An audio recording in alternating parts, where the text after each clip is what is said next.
words like magic, witchcraft, sorcery, divination even, these words come with some hefty associations, whether they are thought of as demonic works or simply a farcical framing of the world.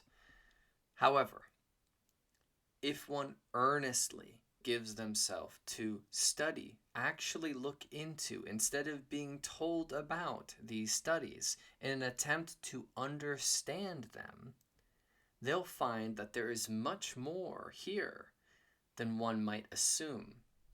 But before we can even begin to divulge the information about early civilization and its relationship to the magical tradition, we have to first go to the source of all religions across the world, which is animism and shamanism. So let's set the tone.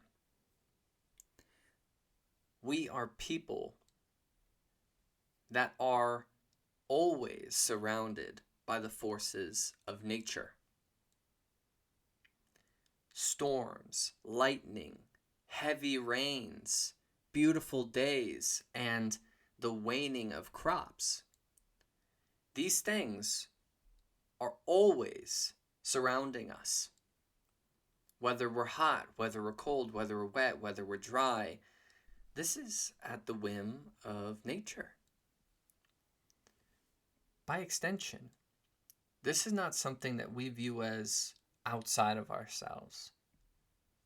The seasons are us. The weather is us. The animals, the plants, everything that happens is related to us. This interrelation means that we have a relationship with those things, whether they are embodied in certain animals or plants, or whether they are more metaphysical in the storms, in the rains. Who brings the winds? So in this, we develop a role, and this is the shaman. And the shaman is the specialist of this intrigue, this subject here. The shaman works as a communicator, as a nexus point between the people and the forces of nature.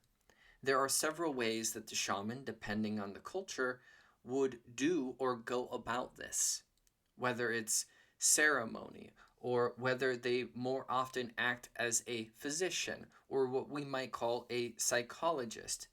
All of this, though, is by that virtue of being attuned, of dedicating one's life to this way of nature that presents itself to the shaman. And there is our definition of magic: the art of influencing what we might call supernatural forces, that which is beyond tangibility. The art of influencing or the art of controlling would be a strong distinction. And by this definition, the act of prayer is an act of magic. And it's an earnest one, because, of course, we genuinely want to seek an understanding of the world. We genuinely want to assure that we will have food. We genuinely want to understand and be in relationship with all that this is. But it takes a turn as soon as we introduce agriculture and as soon as we introduce cities and great boons of population. Then we move into religiosity. The many roles of the shaman will all become each distinctive specializations for future priests. This is where we begin the bureaucratic function of the spiritual world. And in this bureaucratic function, we will have a obsessive degree of analysis given into each of those specialized roles. This will blossom the magical tradition, and this is where we begin. But it should be noted that I'm talking about Mesopotamia. There are many eras and many ages that each have their own distinction, whether I'm talking about Sumeria, Babylon, or the Assyrians, or even the Hittites.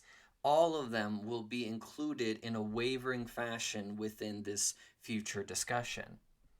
8,000 years ago, agriculture, herding, cities. 5,000 years ago, the wheel. All too often, historians point to this era and this area to show how innovative they were in meeting their practical needs. However, there is also a tremendous magical tradition steeped, hard-baked in this culture.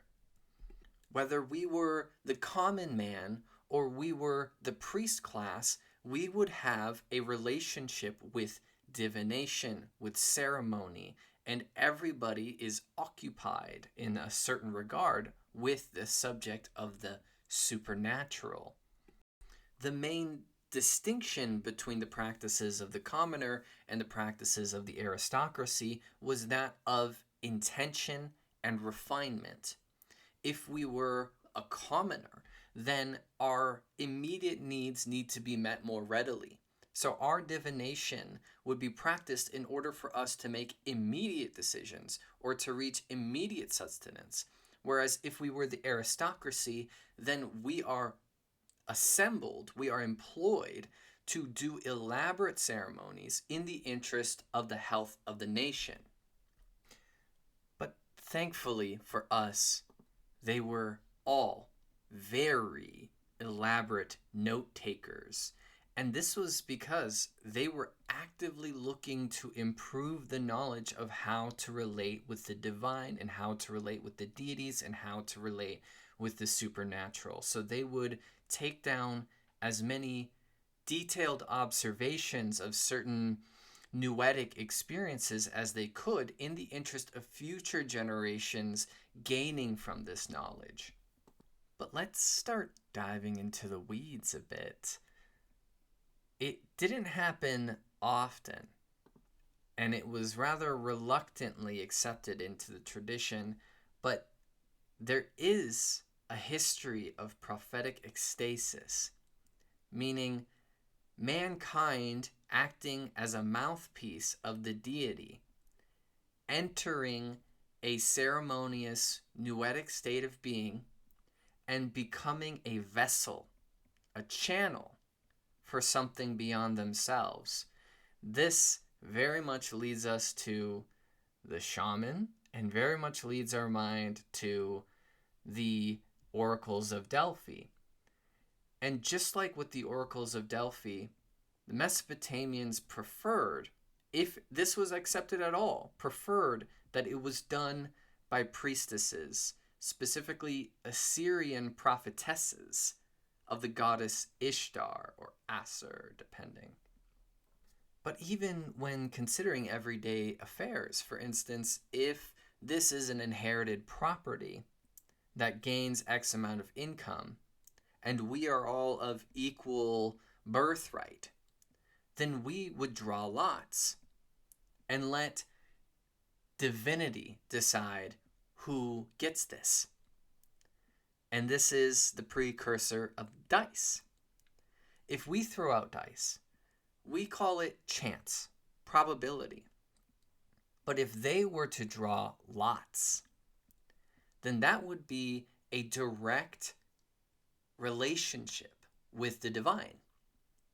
There is no chance. The divine is always orchestrating. So whatever is chosen was meant to be chosen. This is immediately a different sort of mind to enter. In following that mind, there is a great attentiveness to what is happening, to nature all around you.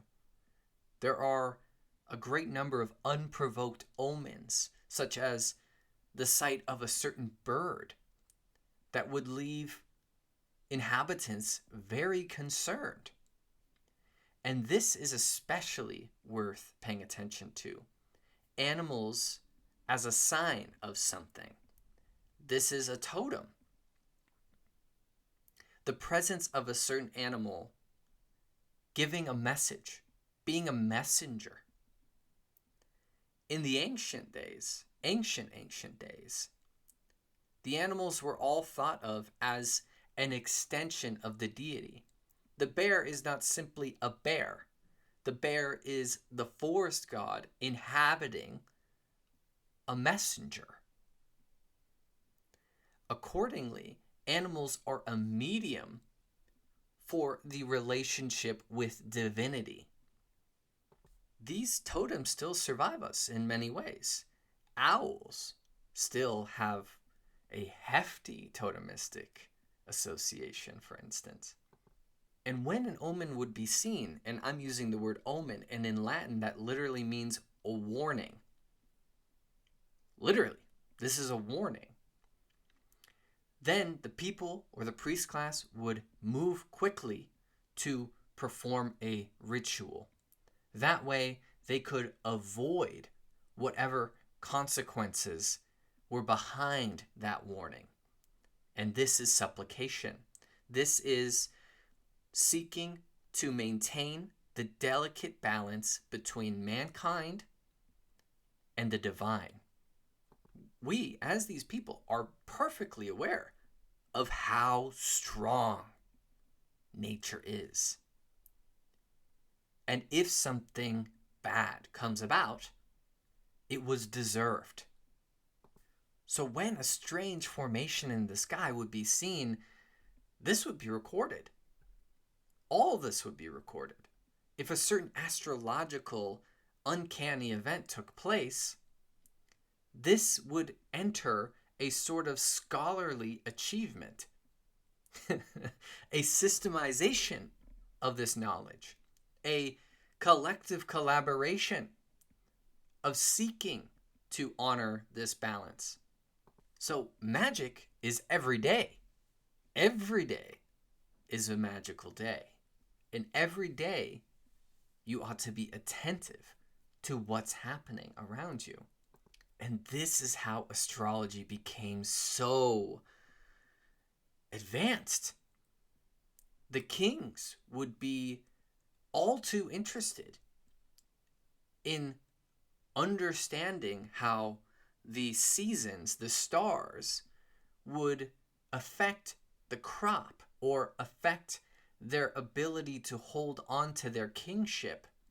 And they would have teams of astrologers called forward to answer to these matters.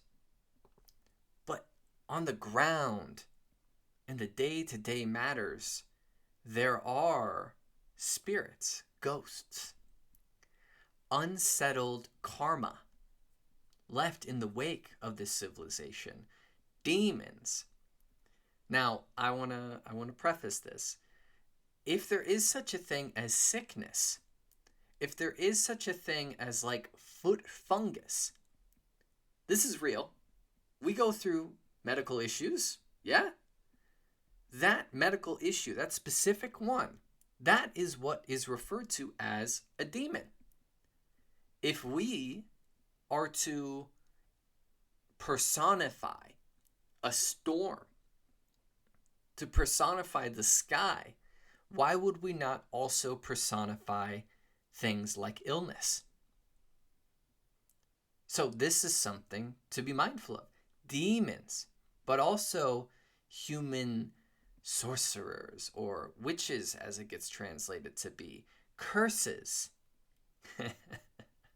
which we'll be divulging plenty later. So, like I mentioned with the many roles of the shamans, we have many roles for magical practitioners. There's the purely magical, which is understanding herbology, ceremony, and iconography. And then there is the, quote, scientific. This is the litigious wing, those who keep the notes. Then you have the medical, so those that are more interested in being what we might call a medicine man, which would also be the herbology. Then there is the literary, and then there is the religious. So each of these have their own distinctions. They all relate to each other, but they all have a specialization. For the Akkadians, there is this term, the asipu, which translates as exorcist. And here's a whole nother wing to enter. They are not just performing exorcisms, they are also the public priests, meaning if there was a funeral, if there was a public ceremony, they would be the one orchestrating. And they also would act as an advisor to the king. In the way of exorcism, the god to conjure, to protect this, is Enki, or Ie, god of wisdom. A great many reasons might bring about a possession. If an individual is not buried properly, if they have an unnatural death, if they were not honored in their life, this would bring about spirits that seek retribution, and they plague people. So certain bouts of bad luck, certain illnesses that wash over a person becoming depressed, rife with anxiety, these things would be in the interest of the exorcist. Those that passed and were not honored that are coming back up go and haunt friends, relatives, acquaintances, and they present themselves through the living, through possession. So how to satiate, how to placate this wrong that is now seeking corporealization? Enter the asipu. This is their role. This is what they specialize in. And there are elaborate ceremonies that are in the description. Go to the link. I'll point it out. All this is translated. We have the ceremonies. You can deep dive into them. I know I did. But along with them, there tends to also be an asu, which we could understand as a physician. They specifically specialize in creating the remedies, in making the salves. But for our purposes, we should consider them a subset. A position of particular intrigue for us will be the baru, or diviners, as we could translate. These are the interpreters of the omens. These are the prophets, so to speak. Their main form of predicting or understanding the will of the divine is actually through the malformation or the direct reading of the livers or entrails of slaughtered sheep. This practice, this method of divination is not unusual, by the way. It can be found with the Etruscans, and it can be found with many cultures in the Far East during this time period. In the way of explaining it, though, the ceremony is moving forward. We are all entering a very unique state of being, this noetic, hypnagogic, trance-like state of being, religious state. During this time dilates. It performs differently than it usually would. They believed that the deity, Shamash, who is the sun, but is also the god of justice, the one who sees all, moves into that space and puts a message into the animal for the diviners to read. Now, again, it's worth reiterating, the belief was that animals are a medium for divinity. So they are offered up, and they wouldn't be wasted, by the way. Certainly not. They are offered up to not just serve as sustenance, but also as a messenger. And people might get weirded out by the thoughts of our ancestors fanning through these organs of slaughtered livestock. But they're all too quick to go out and buy their chicken nuggies. They're all too quick to demand their steaks. Or better yet, they're treating this as a science. And all too quickly, scientists of this age or corporation researchers are going to test on animals. They're going to give them up to the slaughter in pursuit of knowledge, in pursuit of learning something. So, is there not an odd taboo to meet here? Just as a side note, let's continue. So, the method of this is variable. Sometimes it's simply a yes or no. The read will look like this if yes, and the read will look like this if no. Okay, let's see. And then later, or depending on the time and the specific culture of the grab bag that we're dealing with here, there is a much more complex ability to read. So complex that a Chaldean king is able to discern that his daughter ought to take a high priestess position, ordained by the moon deity of all things, simply by a reading given by this manner. Because if we're looking into something, will we find it? Do you get what I'm saying? If we look deep enough into a subject and we expect enough purpose to be able to come out of that experience, whatever that experience is, will we not find it? Will there not be something to learn if we charge it with enough intention? That's just a hint for later. Now, I also mentioned malformation. And this, much like the totemistic omens that the culture is observing, is a big deal. Whether they're malformations of children, malformations of goats, cows, mares, so forth, all of this would be taken note of because malformation was believed to be a omen or a sign of something that ought to be observed.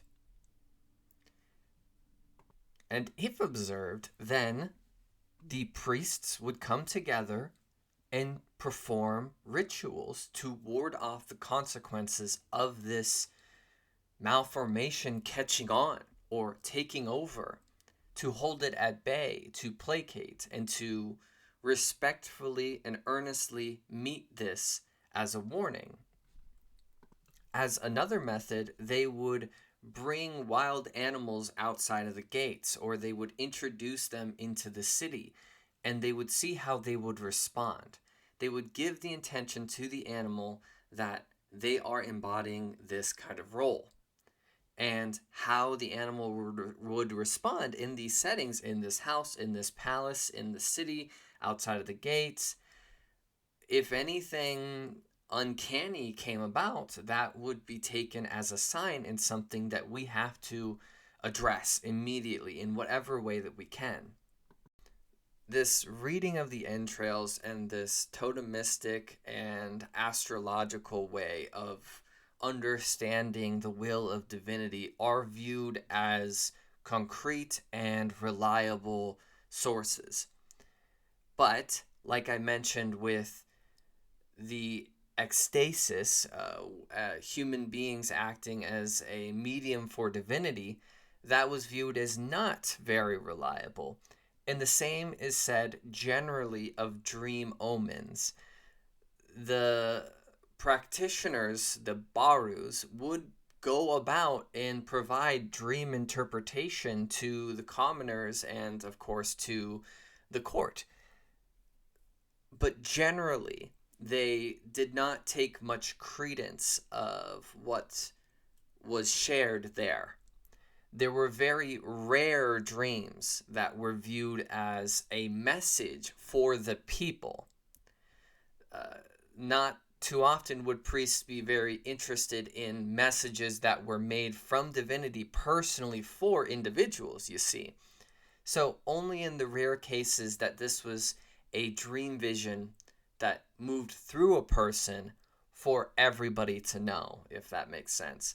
But in the way of the Isipus and their works of exorcism, there would be a interest in the dreams of the individual. That would be a way to learn if somebody had been hexed, if they had been bewitched, then dreams would be a symptom of that curse.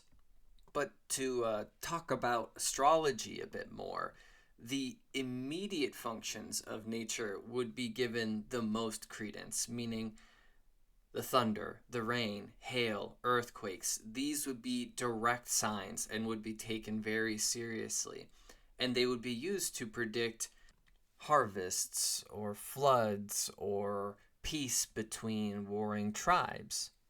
And the stars, in large, pun intended, were there to tell us when. A temple would not be built unless we were told when.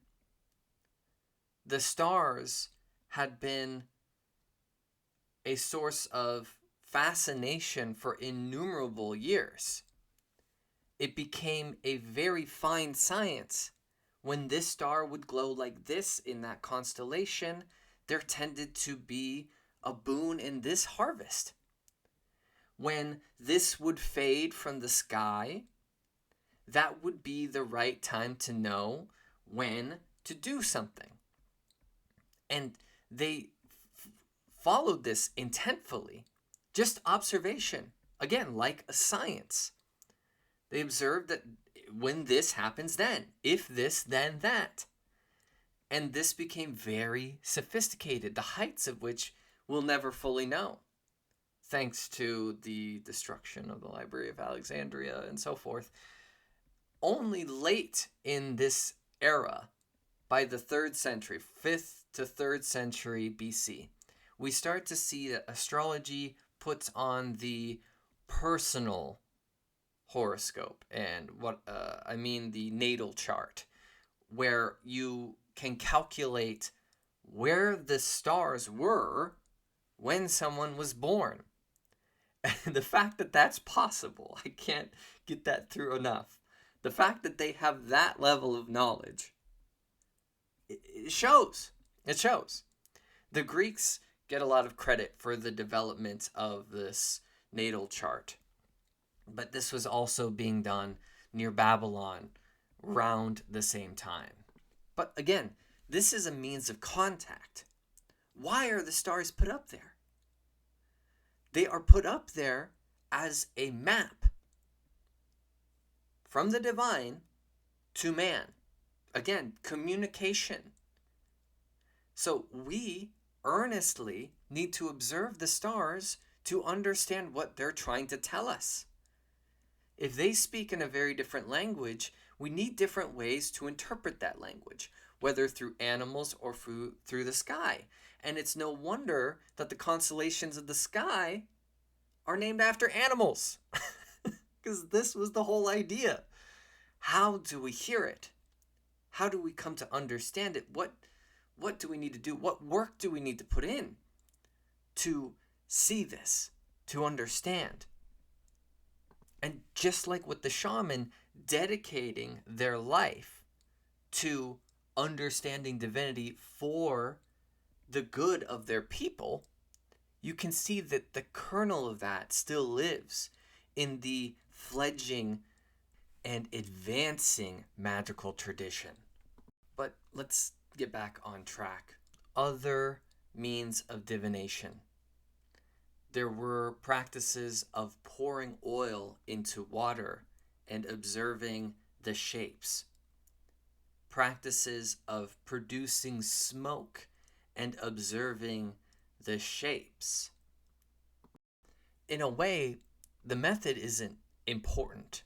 It's the intention. In another culture, it would be tea leaves, or we'd be dealing cards out on the table and calling it tarot, or we'd be staring at somebody's hand.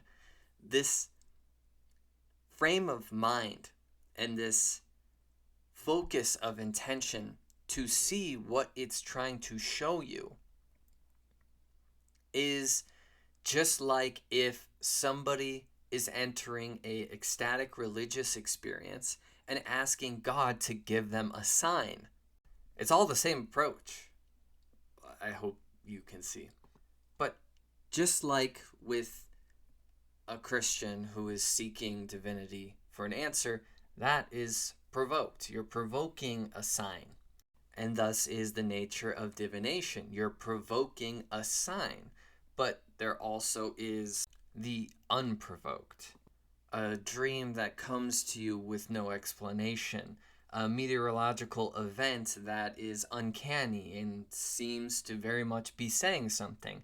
The presentation of a certain sort of bird that is not native to this area or ought not be where it is found. These things are the divine provoking you. But there are even more aspects to consider here. Objects being one of those. Images and objects imbibed with divinity or magical supernatural purpose. Certain stones that could be used for certain ceremonious acts. Certain sigils that could be imbibed with enough intention that they carry their own power.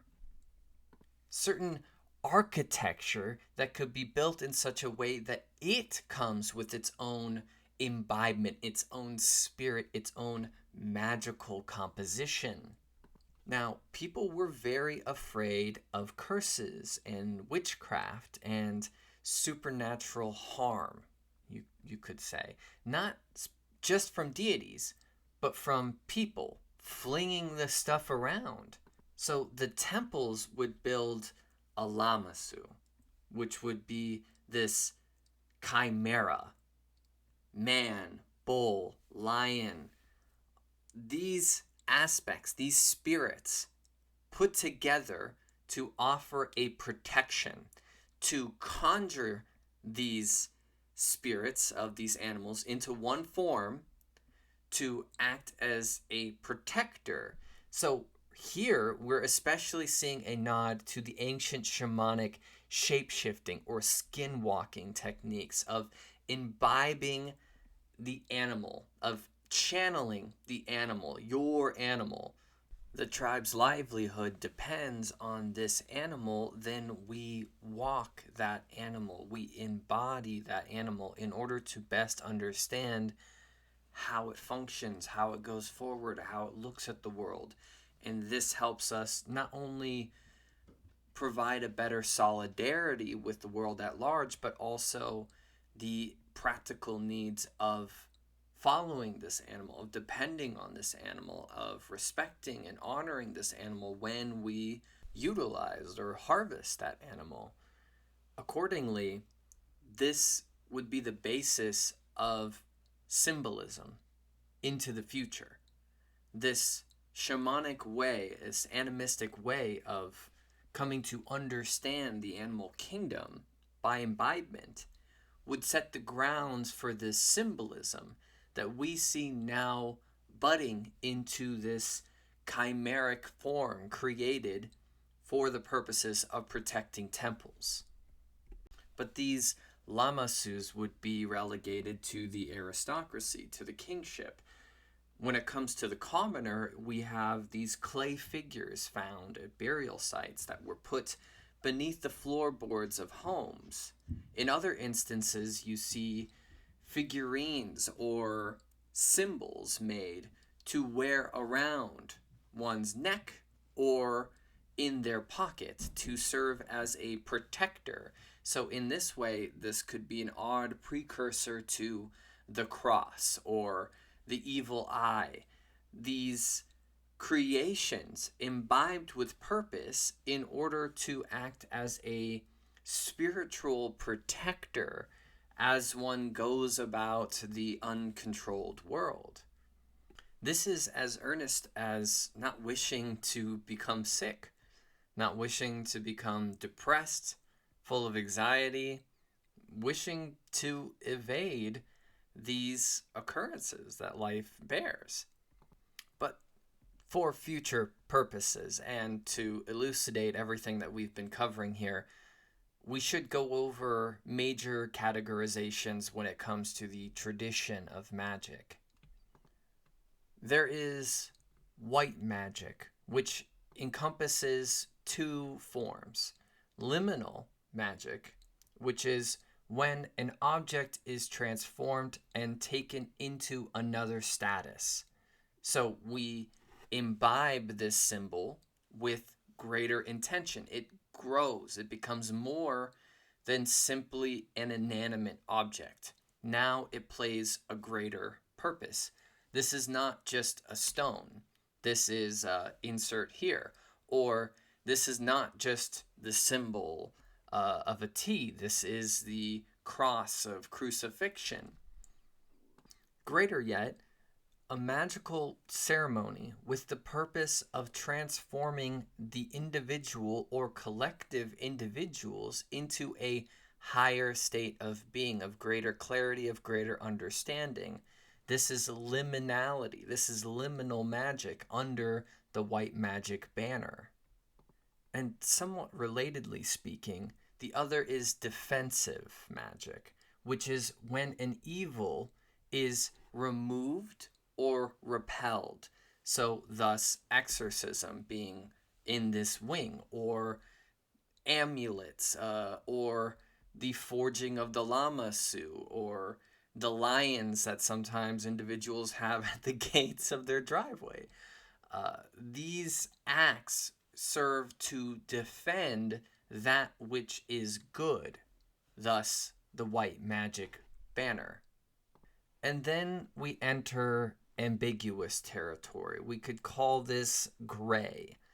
And this is aggressive magic, which serves to make an individual or object or whatever superior, have greater strength or greater levels of attraction, efficacy in the world. And you can see how this becomes gray. Because on one hand, there is a sincere motive behind becoming more emboldened, becoming stronger, becoming more attractive. However, this can be used to invade other people's consent and invade what is otherwise the natural order. And when that is the case, that is what gets grouped into black magic. This specific form of aggressive magic where the individual is moving to harm somebody else or moving to inflict pain in service of something.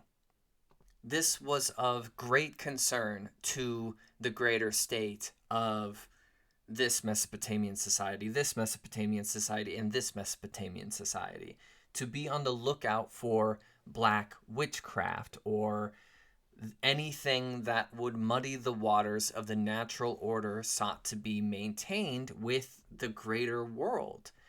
So in this case, it would be to the utmost seriousness that we utilize these magical faculties that we have elaborately been growing throughout time towards their best aims and to help to the betterment of all of us if we are all approaching it in the right way. Because after all, this is a discussion of power.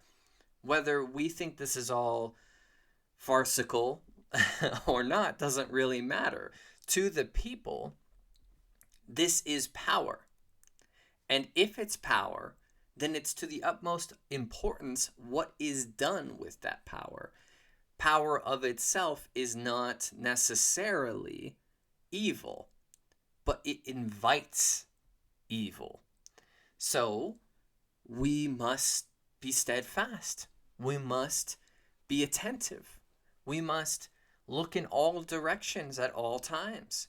We must be vigilant, not just of what people do and to treat those situations as they arise, but also what the land is telling us, what the animals are telling us, what the crops are telling us, what the moon, the stars, what everything is telling us, provoked or unprovoked. But let's break this down some in our way into a conclusion. This reoccurring question when studying ancient societies of how did they know about these things that they had no scientific equipment in order to find out about, over and over and over again boggles the modern inquisitive anthropologist, what have you. And I think the discussion of divination hides the kernel to that question. Meaning, if we, as ancient people, can look into smoke, can look into the spillage of entrails or tea leaves or whatever, into nature, with enough intention, attunement, and honoring, that it gives us answers. And these answers hold true. Still, these answers gained by the ancients hold true to our modern equipment standard. You know, the Dogon knowing much about the Sirius constellation example. This is the answer. That if nature is treated in this way, if the approach is gone about in this way, and one is attuned enough to look at something that we would call random, with that level of consciousness, answers will be given. To investigate the mind, with a capital M, of mankind with great thorough dedication. Answers can be found, epistemologically speaking, there. Fundamentally speaking, it can be found there as a whole different approach to the prestige of knowledge.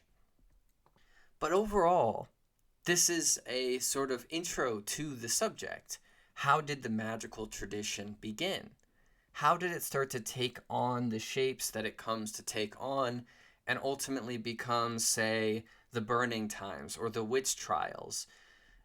This informs the later conversation. How shamanism was the birthing ground for the early magical tradition in Mesopotamia. How it deviates from that, how it becomes more complex and more specialized. All these different practitioners taking on what was the central role of the shaman.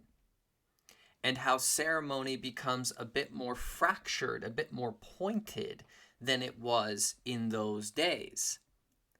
And also the introduction of bureaucracy and the introduction of class distinction when it comes to this subject of how humanity relates with the supernatural or the greater forces of the world. Further complexifying that whole matter is deity, and deity as a more active role in the religious experience, the conjuring of that deity, the soliciting of that deity. These approaches are distinct in flavor to how shamanistic, animistic societies relate to the greater world and the ceremonies that they put forward when they put the ceremonies that they put forward. And overall, their degree of paranoia when it comes to this subject matter. Ultimately, from here, we will eventually be getting astronomers, doctors, physicians, mathematicians. All these roles will come out of this shamanistic inspiration. We are starting to see how this fractal is taking on different arms of knowledge.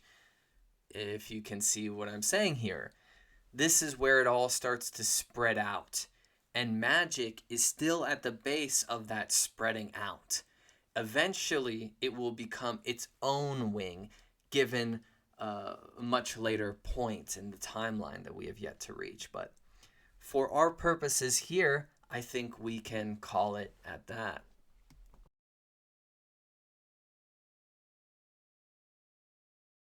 The Spiritual Studies course is an aspiration towards free public education on matters of spirituality, religion, and comparative mythology. This session is in thanks to The Irrational Sage, Scorson, Craig Mitchell, Kristen, Ebon Kim, and, quote, someone. The archive on this channel is provided freely in hopes that this will benefit greater society, that people can have a more realistic, succinct approach to these subjects that are most often either very obscure or intentfully overshadowed by subjective, potentially nefarious, or really strange intentions. If you'd like to support this effort and find it in earnest, check out the Buy Me Coffee page. Buy a coffee to help me fund my research and help to get me a book for a future session. Otherwise, it's a genuine pleasure that you've made it through this session. Be vigilant and carry on pursuing the mystery.